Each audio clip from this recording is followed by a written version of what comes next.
essa inicialidade, a nossa gratidão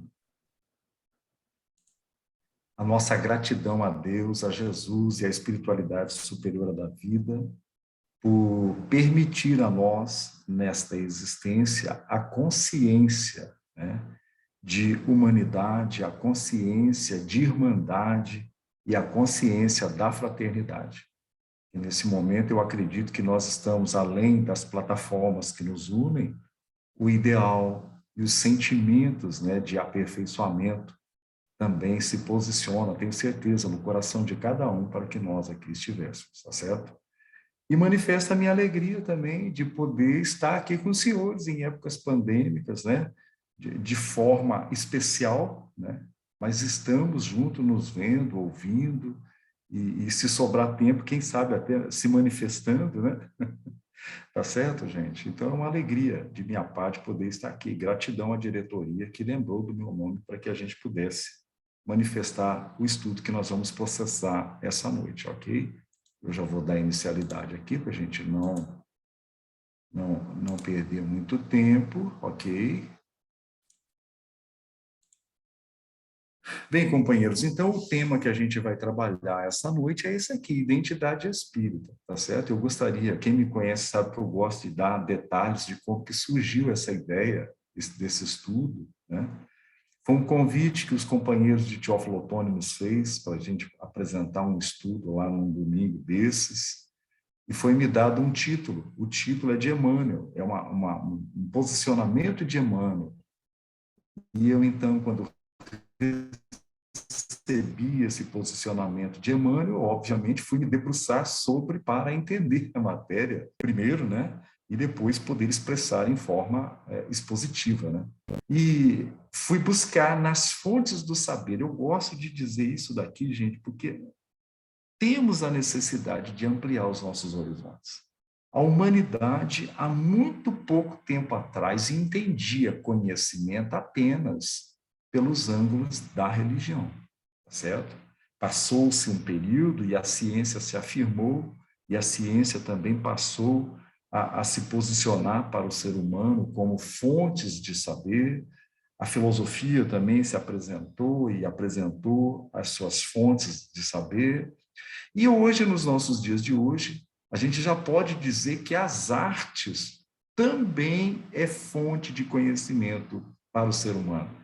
E essa matéria que eu vou trazer aqui hoje, né, foi um título de Emmanuel, já vocês vão ver, mas eu não entendia qual era o caminho que eu deveria trilhar. E foi exatamente um filme, as artes, né? Eu assistindo um filme, eu pude entender todo o roteiro que Emmanuel desejava que eu trilhasse, né? Primeiro para mim me entender nessa matéria e depois poder passá-la a ela. Então, um filme, tá, gente? Então, a arte, com toda certeza, é uma manifestação de saber para o ser humano. Eu sou feliz porque o Espiritismo aposta nesse segmento também. Graças a Deus, né? E aí, então, surgiu essa proposta, identidade espírita, tá certo? Então, todo o decorrer da nossa fala aqui vai ser para a gente buscar formas de se auto-identificar. Primeiro, quem somos, como estamos, e depois nós vamos tentar ver esse posicionamento dentro das hostes espíritas, dentro do espiritismo.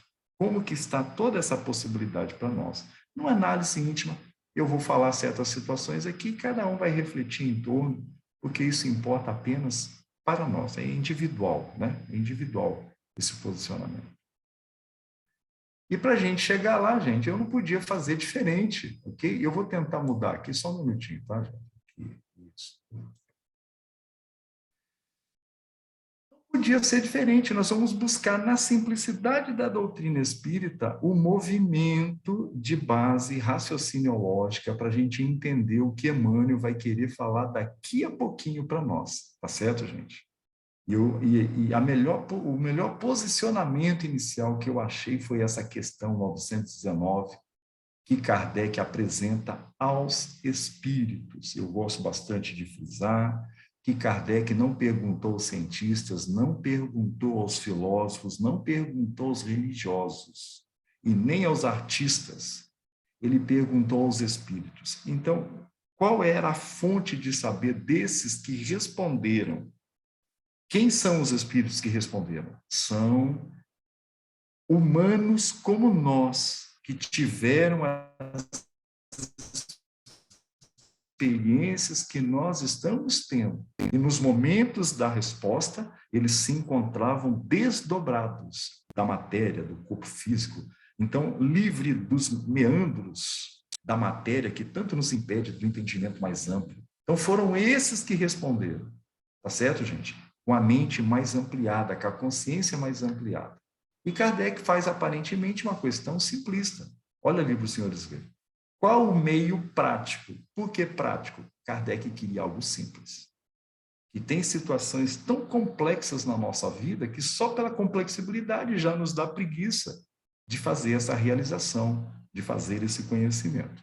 Então, Kardec queria um modo prático, simples, mas eficaz. Por quê? Nem tudo na nossa vida é eficaz. Às vezes tem uma importância danada no primeiro momento, mas se torna eficaz logo na sequência. Eu gosto sempre de dizer aos companheiros estudantes da matéria espírita, né, exemplos de ineficácia, como, por exemplo, a doutrina dos anjos e dos demônios. Lá atrás, quando a gente concebeu essa ideia, foi muito importante para nós, ó. Foi muito importante essa doutrina, né? Por conta dos sentimentos que ela explanava para nós, eu posso dizer até que temor, nos impediu de muitas realizações ao mal essa doutrina. Porém, no desenvolvimento, na ampliação da consciência do ser humano, ela se tornou ineficaz. Ela se tornou ineficaz por si mesma. Por quê? Quando chegou a doutrina espírita e nos apresentou toda a proposta de uma forma mais ampla, nós vamos entender que aqueles que a gente denominava de anjos lá atrás são nossos irmãos. E aqueles que a gente denominava também de demônios lá atrás são nossos irmãos também. A questão apenas está no progresso que cada um realizou. Apenas isso. Mas todos são nossos irmãos, então perdeu aquela eficácia. A eficácia lá de outrora, ela se perdeu. Então Kardec sabia que havia situações que se tornaram importantes, mas eram ineficazes. Então ele queria algo que fosse simples, mas eficaz, que pudesse realizar duas situações bastante favoráveis para o homem. Para quem? Para nós, a humanidade. Ele queria que nós pudéssemos, essa situação eficaz, pudesse melhorar nós ainda nessa vida, né? E pudesse ainda fazer-nos resistir ao mal. Olha que interessante. Daria um seminário só essa pergunta de Kardec. Só a pergunta daria um seminário. Mas olha como que os espíritos responderam, gente. Como que os espíritos responderam? Eles responderam algo simples também. Eu gosto de dizer isso aqui antes da gente entrar na temática em si. Porque a humanidade esperava algo que viesse de outro planeta, que viesse algo, né, um sistema mirabolante. Aí os espíritos, que tinham a experiência que tínhamos, e agora com a consciência ampliada, porque estavam fora dos liames da matéria, olha o que eles respondem. Conhece a ti mesmo. Essa resposta está na humanidade há pelo menos 2.500 anos. O que o maior divulgador dessa frase aí, conhece a ti mesmo, foi Sócrates, porém essa frase não é dele. Essa frase, ele se apropria dela quando ele identifica ela numa das vezes que ele adentra num templo da antiguidade lá da Grécia. Isso por volta ali de 250 a 350 anos antes de Jesus. Essa frase já existia há 2.500 anos na humanidade, pelo menos, né? Então, os espíritos não vieram inventar nada, eles pegaram algo do nosso meio, que já era conhecido da humanidade. Conhecer a nós mesmos. Olha que interessante. Bacana, né? Antes da gente entrar na concepção do que os espíritos quiseram dizer isso, eu quero dizer que uma entidade, um espírito, um irmão, em especial, ele vem trazer essa matéria. Né? A gente ficou conhecendo ele como Santo Agostinho, Agostinho de Hipona. Aí eu gosto de falar um pouquinho dele antes, para a gente entender a resposta que ele deu. Né? Agostinho de Hipona, ele vai viver ali entre 350 depois de Cristo, depois da crucificação de Jesus. E ele foi uma pessoa comum, comunzinha como eu e senhores que estão me ouvindo nesse momento. Comum, comum, comum de tudo. Apenas ele detinha uma ideologia naquela época. A gente não vai em detalhes, mas ele era adepto de uma filosofia chamada maniqueísmo. Que história que é essa? Era uma filosofia que dizia que havia algo do bem e algo do mal. Ou era do bem ou era do mal. É isso que é maniqueísmo. São os polos, né, os contrapontos. E ele então dizia, se o mal fosse mal mesmo, porque ele não acreditava no mal que os outros falavam. Ah, isso não faça isso, que isso é mal. Ele não acreditava nisso. Ele acreditava naquilo que ele fazia e naquilo que ele percebia que era mal. Então ele dizia para ele mesmo que se o mal fosse mal mesmo, as consequências desse mal faria a pessoa voltar para o bem. Olha que interessante, essa filosofia tinha um quê de verdade lá atrás. As consequências do mal faria o errante, né, a retornar para os caminhos ideais, para o bem. Olha que bacana.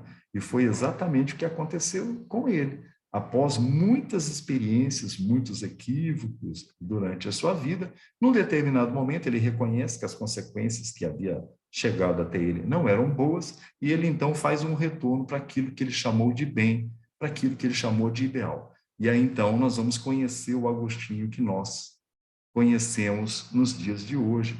Se torna padre, vai aprofundar nos meandros da teologia, vai se aprofundar nos meandros da filosofia e vai se tornar quem nós conhecemos hoje. Quando então ele se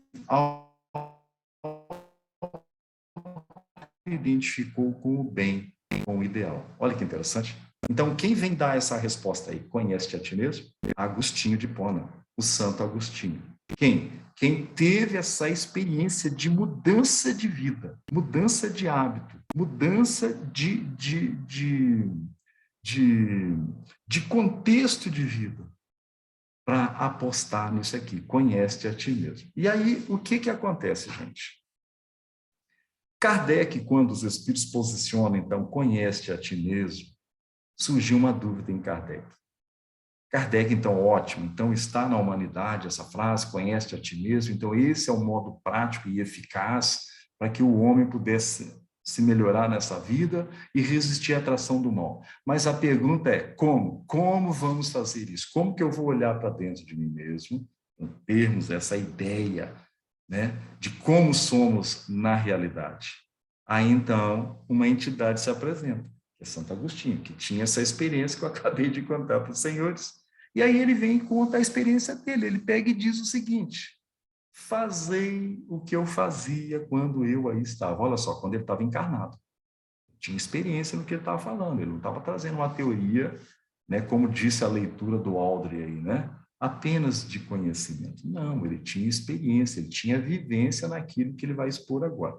E eu vou fazer uma síntese minha, mas deixando a curiosidade para os senhores, que está lá na questão 919 do Livro dos Espíritos, no item A, tá certo? Para os senhores irem lá e verem com os próprios olhos dos senhores e tirarem a compreensão. Mas eu vou fazer uma síntese minha da fala dele, até mesmo para a gente sintetizar e ter uma relação com o tempo mais adequada, mais harmônica, ok? E ele então passa a dizer para Kardec: fazei o que eu fazia quando eu aí estava. O que ele fazia de especial? Ele, quando chegava à noitinha, ele colocava em revisão o seu dia, as atitudes do seu dia. Ele se perguntava: será que em todo o meu dia eu fiz todo o bem que eu poderia ter feito? E ele começava lá de manhã: quando eu levantei, eu tive um referencial de mim para comigo mesmo. Quando eu vou lá para o banheiro fazer a asepsia natural e normal, né, como ser humano, eu olhei para o espelho e disse assim: você é filho de Deus, você merece ser. Eu fiz isso? Não, eu não fiz. Então amanhã eu vou fazer isso. Quando eu levantei, aqueles que estavam comigo na minha casa, seja minha esposa, meus filhos, seja meu pai, meus irmãos, seja meus parentes, seja lá quem conviva comigo, quando eu levantei, eu congratulei eles, dormiram bem, como está? Eu olhei nos olhos deles. Perguntei se eu poderia ser útil em alguma coisa ali naquele primeiro momento do dia. Não, não fiz, eu nem olhei direito. Então, amanhã, quando eu levantar, eu vou ser íntegro, eu vou ser integral, eu vou olhar nos olhos daqueles que convivem comigo e perguntar: foi tudo bem à noite? Dormiu bem? Precisa de algo? Tem um bom dia?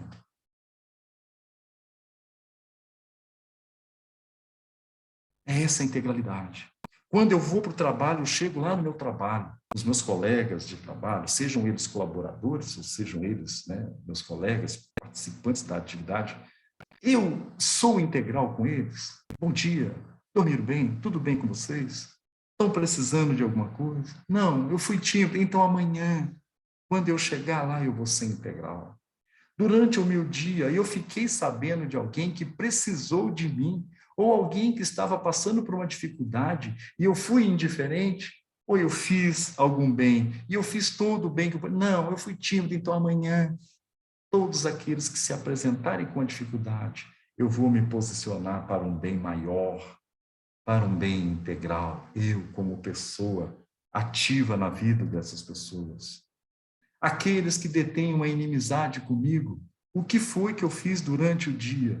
Eu procurei, eu liguei, eu estabeleci um contato? Não. Então amanhã, aqueles que detêm algo contra, eu vou procurar fazer alguma coisa. E se eu não encontrar eles, eu vou fazer uma prece. Então, é essa a conexão com o bem. Quando eu parei lá no semáforo, aqueles meninos que costumam pedir moedas, porque estão passando dificuldade, eu atendi ou eu fui indiferente?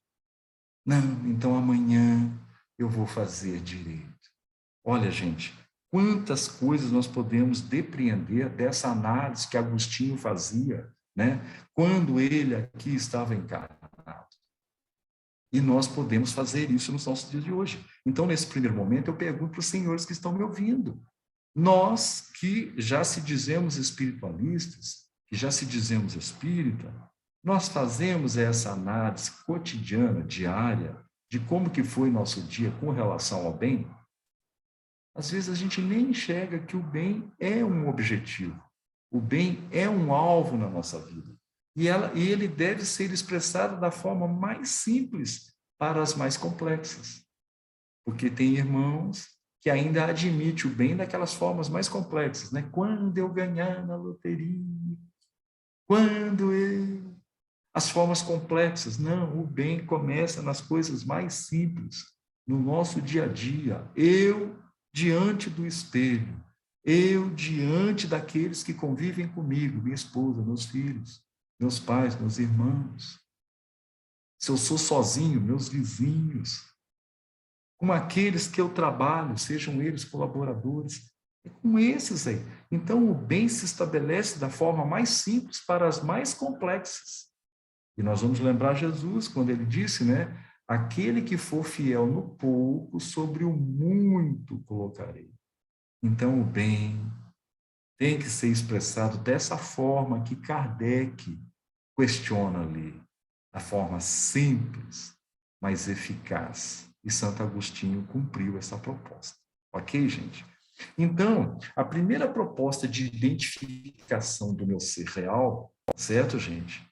É eu estar me questionando, eu estar me perguntando, né? Quem sou dentro dessa estrutura toda, com relação ao bem, né? Já que o bem é o sintoma de é o nosso alvo, o nosso objetivo, como disse Santo Agostinho. Então, como eu estou diante dessa referência, o bem?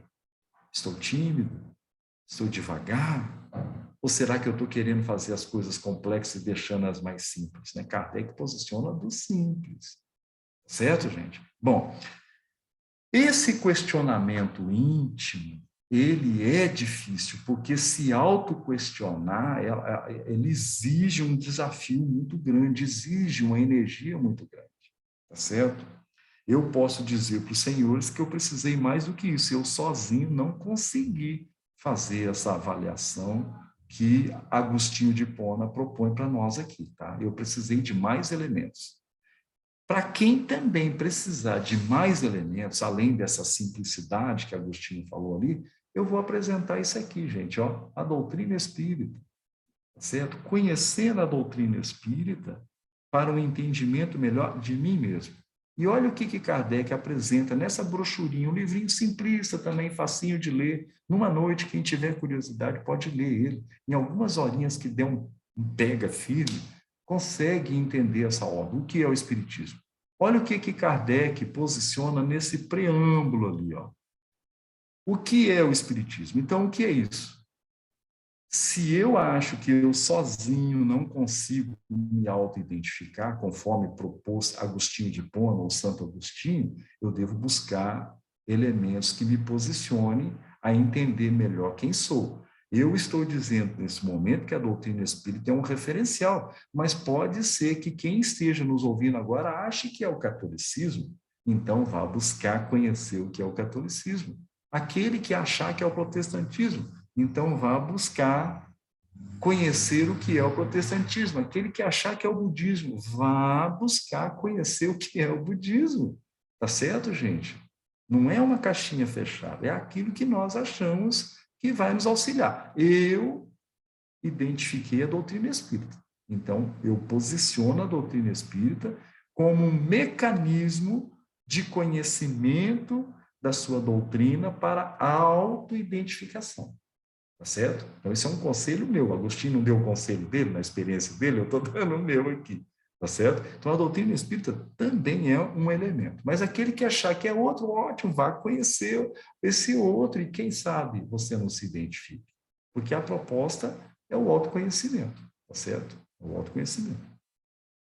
Aí olha o que Allan Kardec posiciona para nós no preâmbulo dessa obra facinho de ler. Olha só, o que é o Espiritismo, então? É uma ciência que trata da natureza, da origem e destino dos espíritos, bem como de suas relações com o mundo corporal. Ótimo. Conheci isso aqui, aí eu me pergunto para mim, qual é a minha natureza? Já se perguntaram, senhores? Qual é a natureza dos senhores? E os senhores que estão me ouvindo agora fazer esse questionamento, já se responderam?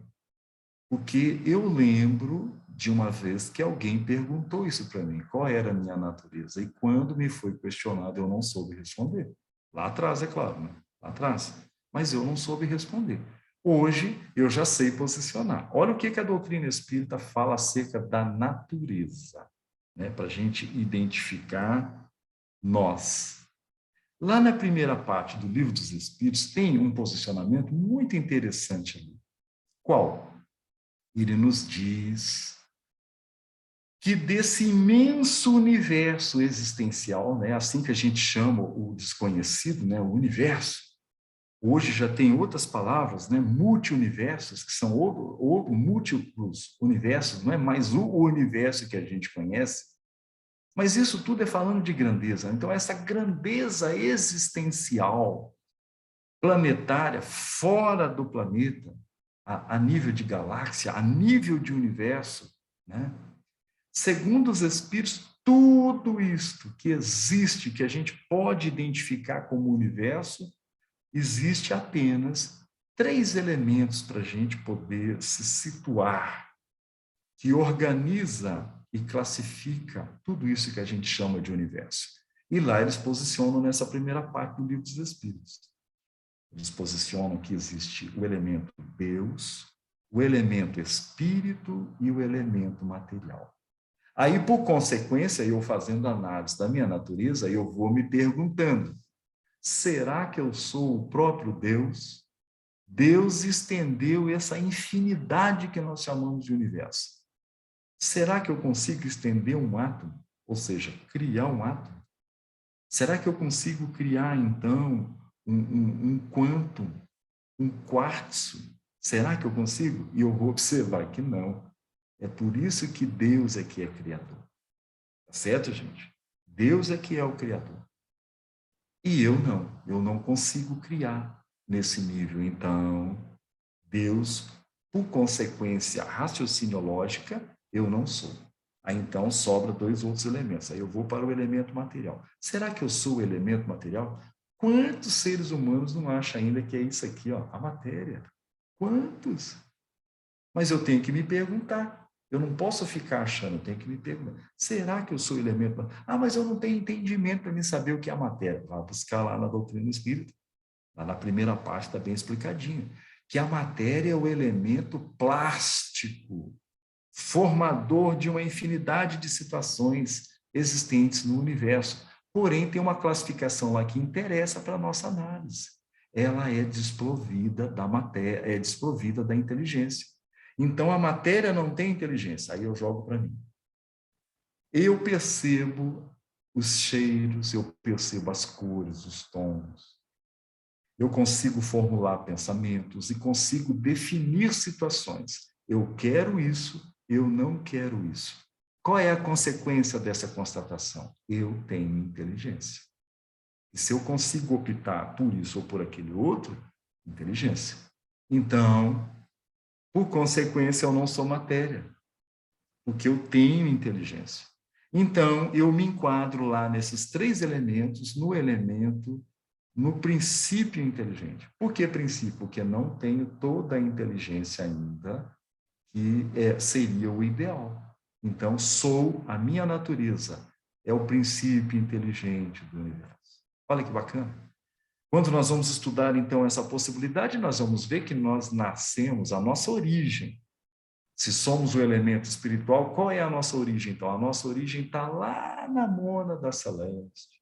Passamos pelos reinos da sensibilidade, pelos reinos da sensação, passamos pelo reino do instinto e hoje estamos nos reinos do desenvolvimento da inteligência e da moralidade.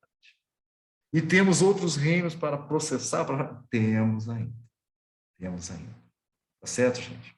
Então, qual é o nosso destino? Já que eu já sei qual é a minha natureza, qual é a minha origem, qual é o meu destino? O meu destino é ser espírito puro. Aqueles que nós chamávamos antigamente de anjos.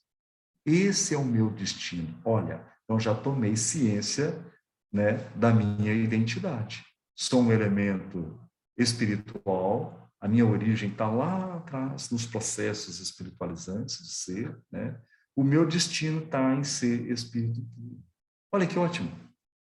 E as relações com o mundo corporal? Como que funciona isso? Aí a gente joga para nós de novo, já que nós estamos nos auto-identificando, vou falar de mim e cada um pensa em si, ok?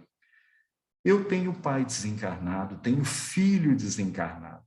Se eu, analisando a minha natureza, eu digo que eu sou o elemento espiritual, então, por consequência, eu sou imortal, eu estou encarnado na matéria, mas não sou a matéria. Daqui a pouquinho eu volto para a minha verdadeira natureza. Qual? A espiritual. Se eu sei disso sobre mim, por consequência, então meu pai, meu filho são esses elementos espirituais também.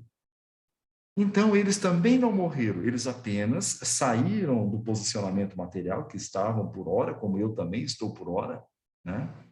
E se encontram lá no plano espiritual. Então, vai existir essa relação? Vai existir essa relação. Nós vamos nos encontrar um dia. Mas eu posso estabelecer uma relação mais próxima enquanto eu ainda não passo para lá, para o plano espiritual? Tem como? Tem como.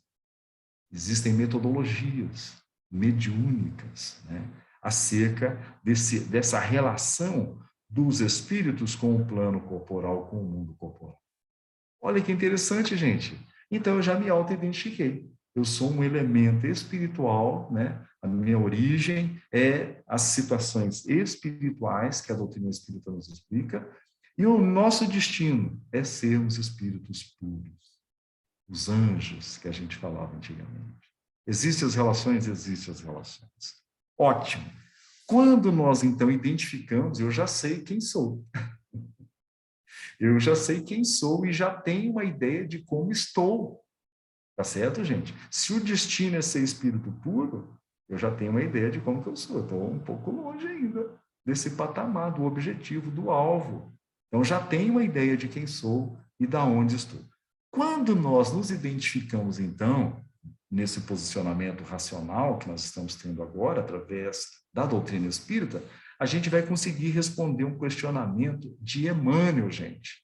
Olha aqui só para os senhores verem o que Emmanuel diz aqui nessa obra Fonte Viva. Eu fiquei feliz porque o companheiro Aldrey pegou a esmo o livro que exatamente traz o tom da nossa expositiva. Identidade espírita vai surgir agora, com essas indagações oportunas de Emmanuel, né, trazida aí na psicografia de Chico Xavier, nessa obra Fonte Viva, na lição 14. Olha o que Emmanuel diz para nós aqui, gente, olha.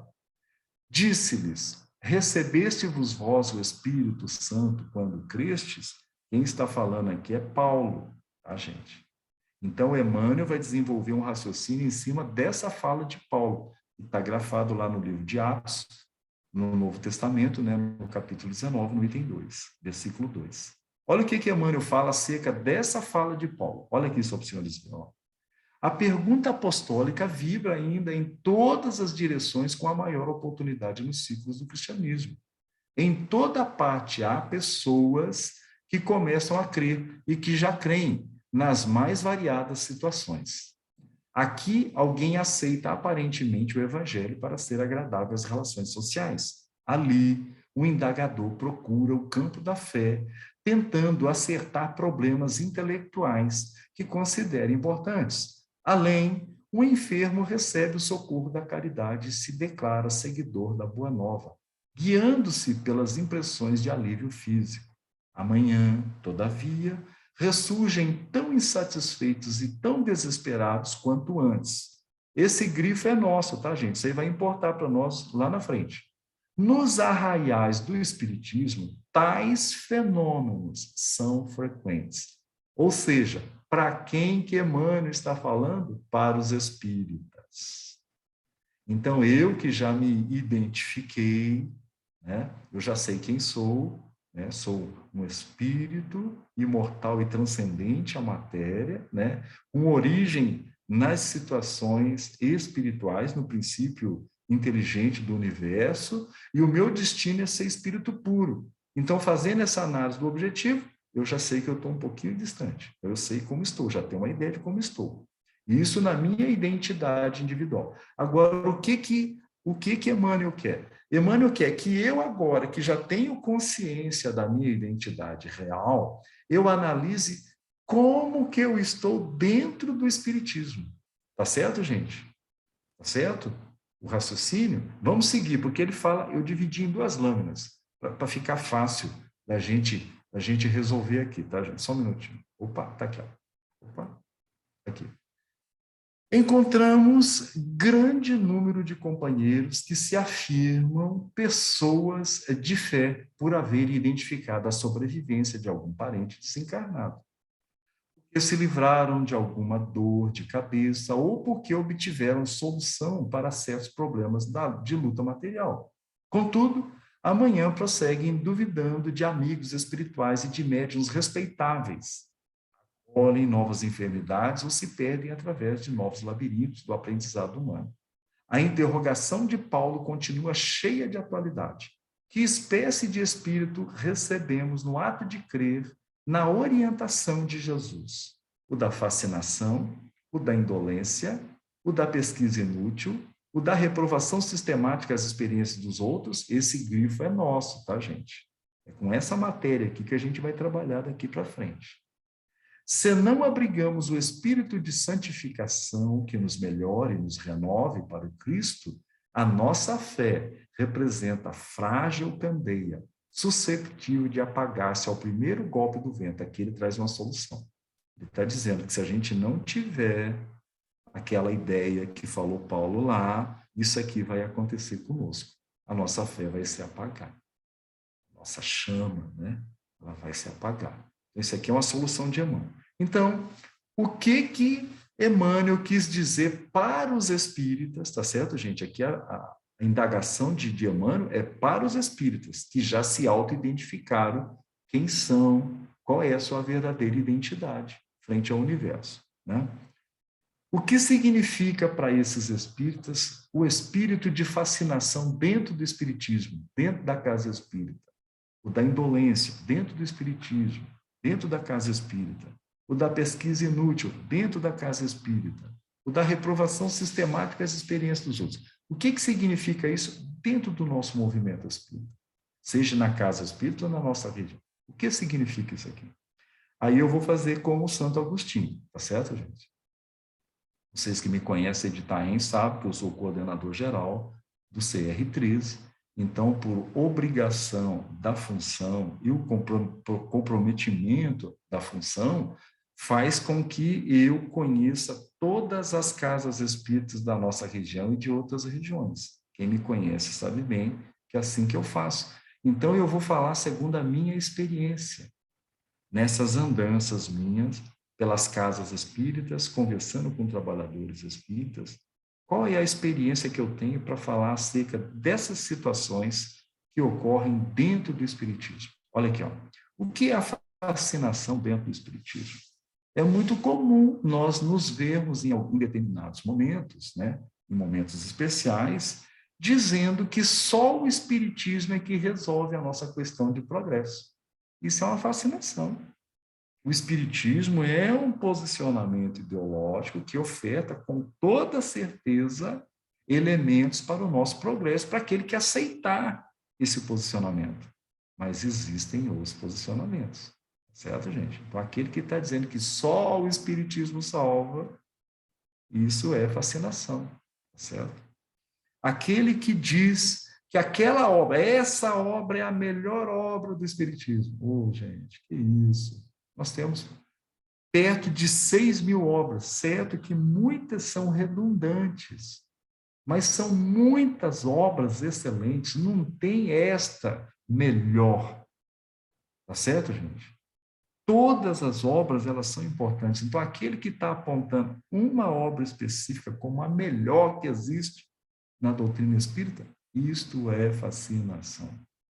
Ok, gente? E tem outros elementos que a gente poderia configurar aqui, mas eu creio que por conta do tempo não vai ser necessário. Vamos ficar apenas nesse exemplo da fascinação. O que é indolência dentro do espiritismo?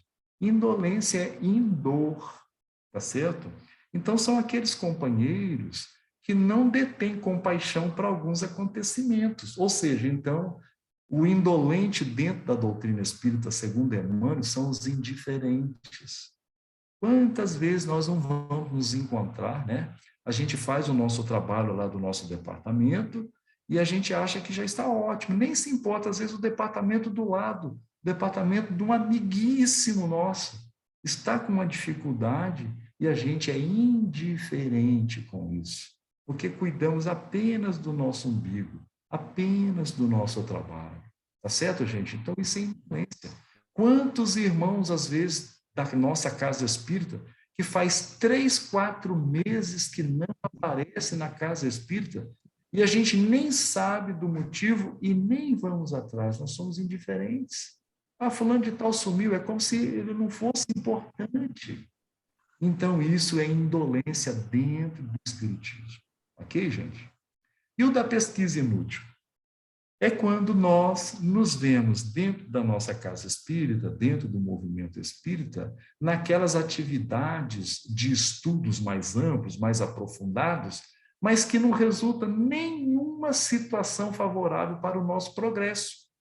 A finalidade dessa pesquisa é só contradizer um orador, contradizer um facilitador de grupo de estudo, contradizer alguém que postou alguma coisa. Isso aí é pesquisa inútil. Tá certo, gente? E o que é a reprovação sistemática às experiências dos outros dentro do movimento espírita, dentro da casa espírita? E esses são aqueles companheiros que têm os olhos ávidos para enxergar a problemática no trabalho dos outros e não sobre o seu. Tá certo, gente? Então, essa é a reprovação sistemática às experiências dos outros, que a gente vê muito dentro do movimento espírita, mas eu acredito que nós estamos em passos de mudanças, então isso haverá de mudar, ok? Eu vou ficar por aqui porque a ideia não era magoar ninguém, não era ressentir ninguém, era apenas provocar esse assunto que Emmanuel traz, porque eu vou mostrar outra coisa para os senhores. Olha aqui só para os senhores verem. Olha aqui, ó.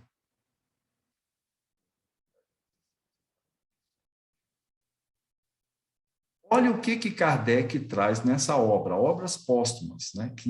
Por que obras póstumas? Porque ele começou a inicializar esse livro no ano de 1864, No ano de 1869, ele não fecunda ela, não termina, não edita ela, porque veio o desencarne dele. Aí, no ano de 1890, amigos terminam esse livro, que já estava bem adiantado, e aí, então, edita a primeira obra dela, em 1890, ou seja, 21 anos depois do seu desencarne. Por isso que se chama Obras Póstumas. Mas Kardec tinha andado bem já na confecção desse livro. E olha o que Kardec posiciona, então, nesse livro, Obras Póstumas, já que ele dividiu em duas partes esse livro, né? No finalzinho da primeira parte, ele traz esse tema aqui, ó, as 5 alternativas da humanidade.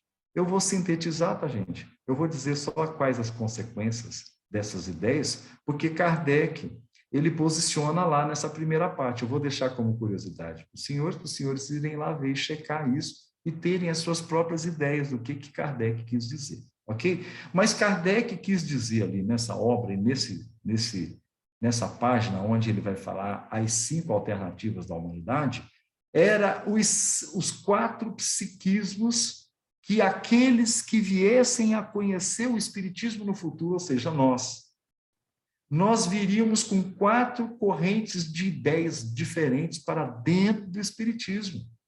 Olha que interessante, gente. Então, Kardec já tinha essa presciência, que nós, espíritas hoje, embora se dizendo espiritualistas, se dizendo espírita, nós trazemos como herança, como marca de onde nós passamos dessa encarnação e de outras encarnações, o psiquismo travado em algumas coisas. Olha que interessante.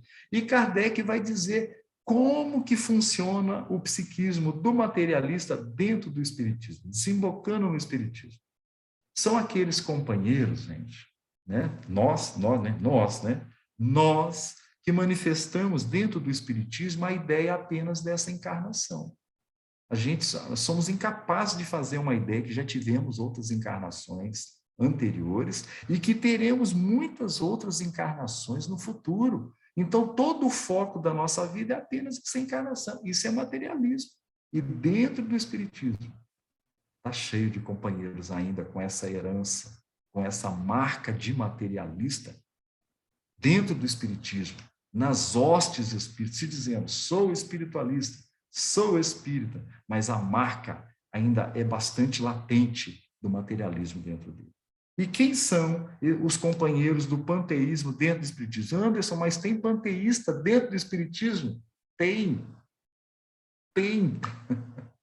Kardec não posicionou lá à toa, era uma visão profética que ele estava tendo.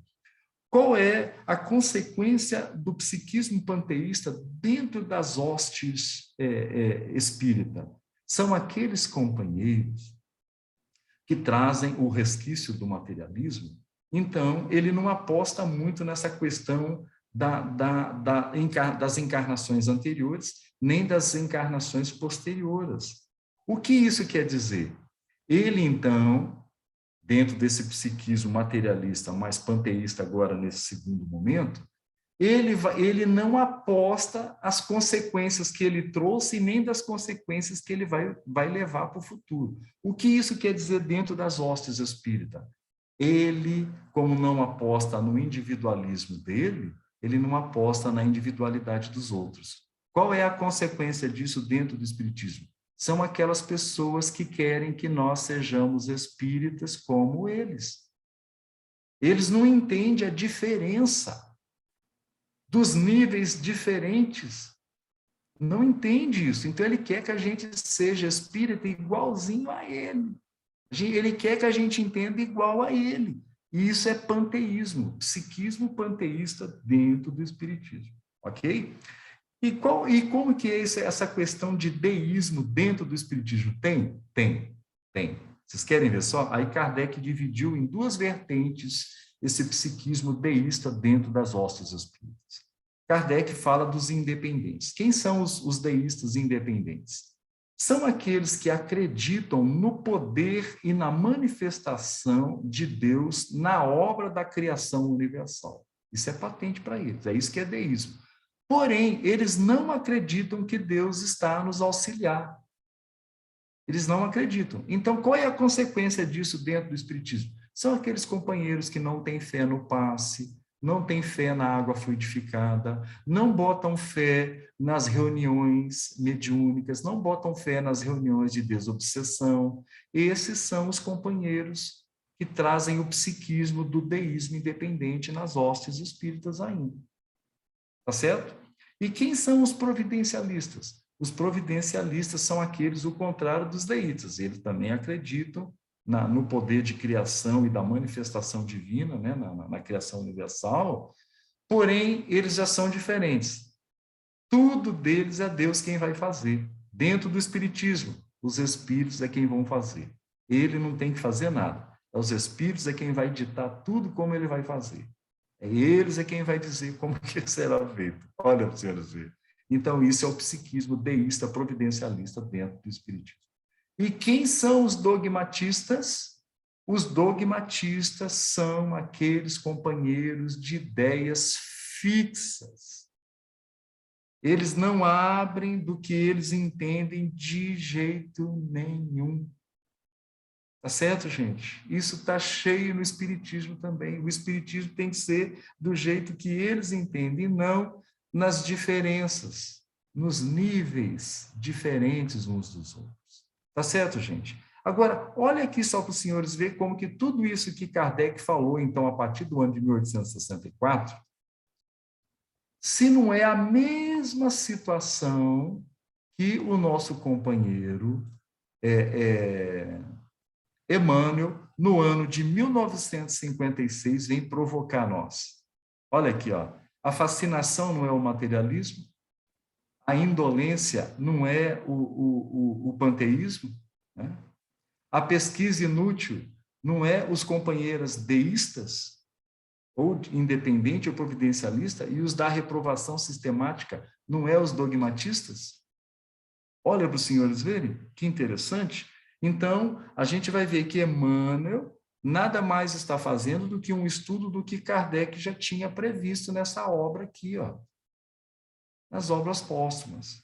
Então, companheiros, o que isso quer dizer para nós, já que a gente já se auto-identificou como elemento espiritual do universo, né? Então, imortal e transcendente a matéria, né? E o nosso alvo é sermos espírito puro, e agora espíritas nessa encarnação.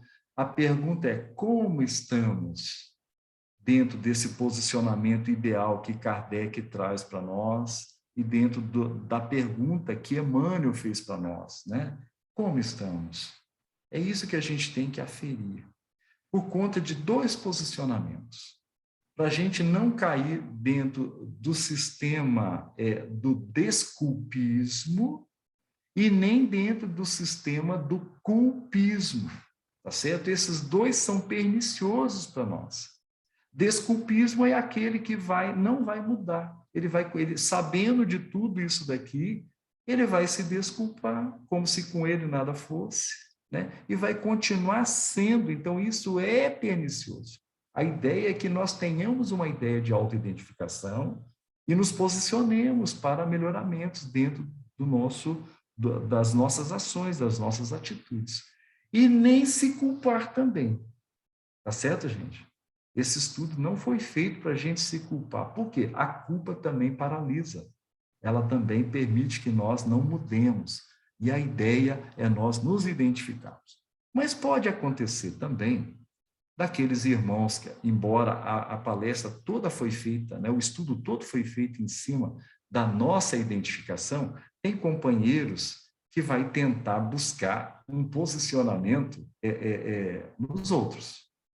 Aí, para esses que pensar dessa forma, tá, gente? Eu vou arrematar com essa anotação aqui, ó, breve. Tá lá no... Oi? Tá lá no item 14 desse livro Joia, tá certo, gente?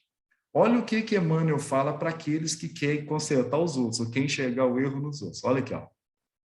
A caridade não brilha unicamente na dádiva, destaca-se nos mínimos gestos do cotidiano.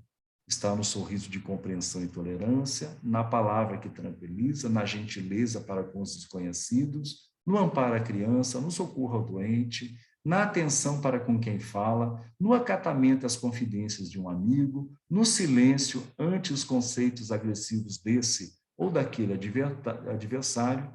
O grifo é nosso aqui, tá, gente? Ó. E no respeito perante os hábitos e as cicatrizes do próximo. Tá certo, gente? Então, o mesmo Emmanuel que provocou nós para a nossa autoidentificação, se acaso o nosso psiquismo escapar para a gente enxergar os outros, ele posiciona desse jeito.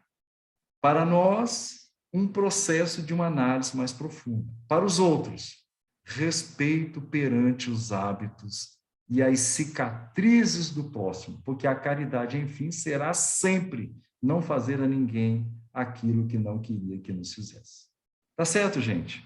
Então, era essa aí a matéria simplista que eu queria trazer para os senhores e trouxe de uma forma bem simplista, bem tranquila, nada de novo, mas eu espero que esses pontos reforçados aí por Santo Agostinho, por Kardec, por Emmanuel, possa nos fortalecer de tal forma que a gente possa aproveitar para melhorar daqui para frente. Tá certo, gente? É com você aí, tá, Alda?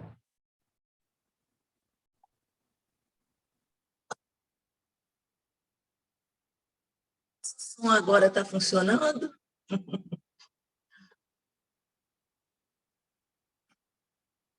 Nós vamos, então, neste momento, agradecer ao nosso companheiro Anderson, nosso amigo do coração, com certeza de outras eras, né, Anderson? Não é possível, né?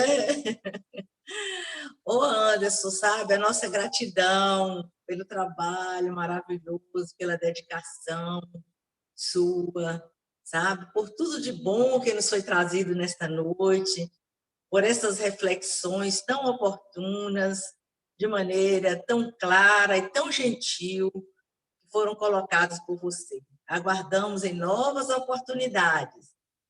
Agradecemos a presença de todos e vamos, então, né, à nossa prece final. Vamos nos aquietar neste momento, buscando acerenar a nossa mente, aquietar o nosso coração, deixando que a serenidade, a paz possa nos envolver, trazendo-nos o bem-estar,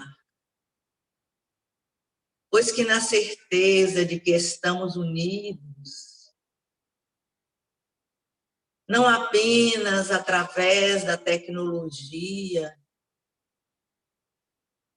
mas através dos fios condutores do pensamento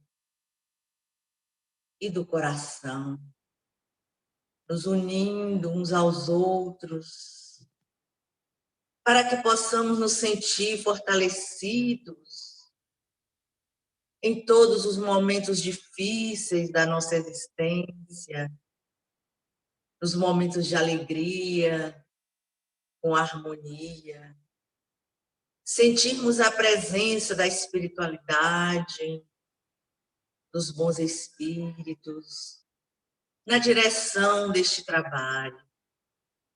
Mas nesta noite em especial, queremos rogar aos bons espíritos, aos trabalhadores espirituais da nossa casa, em favor da nossa companheira Thaisa, em Vitória, no Espírito Santo, que se encontra internada no hospital. Pedimos, Senhor Jesus, que nesse instante os teus mensageiros de luz derramem sobre ela o bálsamo, o remédio de que ela necessita, Senhor. Pois que tu bem sabes das suas reais necessidades. Envolva, Senhor, com o nosso carinho, com o nosso amor, mas envolva também o seu esposo, Luciano, e todos os seus filhos, para que sejam amparados e fortalecidos, e todos os seus familiares, Senhor Jesus, sejam amparados e fortalecidos pelos teus mensageiros de luz. Mas te pedimos por todos, Senhor, que se encontram internados nos hospitais em nosso país, para que sejam socorridos, amparados pelo seu amor, e todos os nossos irmãos de todos os países e por toda a humanidade. E gratos a Ti, Senhor, por esta noite abençoada. Queremos finalizar a nossa reunião doutrinária com votos de paz, de serenidade e de fé verdadeira para todos nós que aqui nos encontramos reunidos, encarnados, e os nossos irmãos desencarnados. Abençoa-nos, Jesus, e despeça-nos na tua infinita paz. Gratidão a todos.